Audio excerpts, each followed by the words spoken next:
আসসালামু আলাইকুম রহমতুল্লাহ। কখনো কি মনে হয়েছে ঘরে সব কিছু আছে, তবুও যেন শান্তি নেই?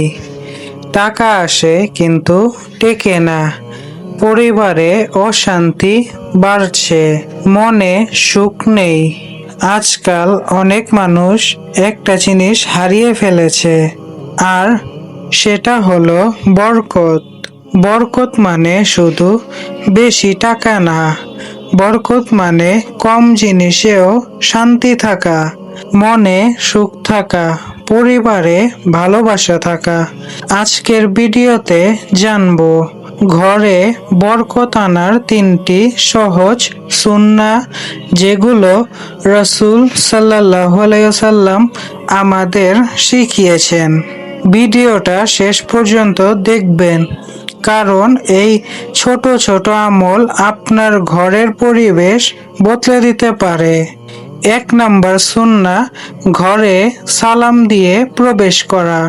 আমরা অনেকেই বাইরে থেকে ঘরে ঢুকি, কিন্তু সালাম দেই না, চুপচাপ ঢুকে যাই, মোবাইল নিয়ে ব্যস্ত হয়ে পড়ি। কিন্তু রাসূল সাল্লাল্লাহু আলাইহি ওয়াসাল্লাম শিখিয়েছেন ঘরে প্রবেশের সময় সালাম দিতে। আসসালামু আলাইকুম। এই ছোট সুন্নাহর ভেতরে অনেক রহমত আছে। যখন আপনি হাসি মুখে সালাম দেন, ঘরের পরিবেশ বদলে যায়, রাগ কমে, ভালোবাসা বাড়ে, শয়তান দূরে সরে যায়। আজকাল ঘরে মোবাইল আছে কিন্তু সালাম নেই, একসাথে থাকা আছে কিন্তু শান্তি নেই। আজ থেকেই চেষ্টা করুন, ঘরে ঢোকার সময় সালাম দিন।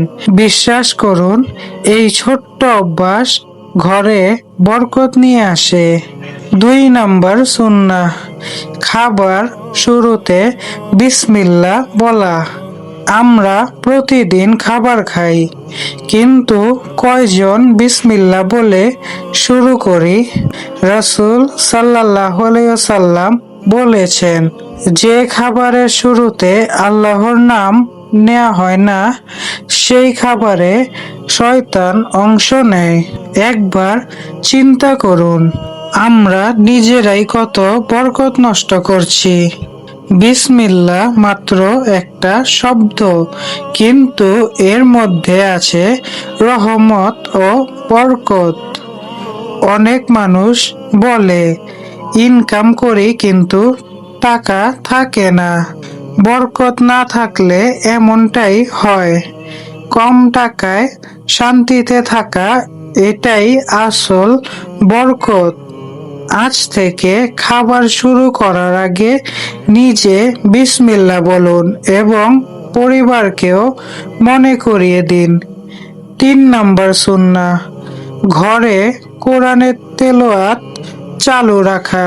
যে ঘরে কোরআনের শব্দ শোনা যায়, সে ঘরে রহমত নেমে আসে। আর যে ঘরে কোরআন পড়া হয় না, সেই ঘর ধীরে ধীরে অন্ধকার হয়ে যায়।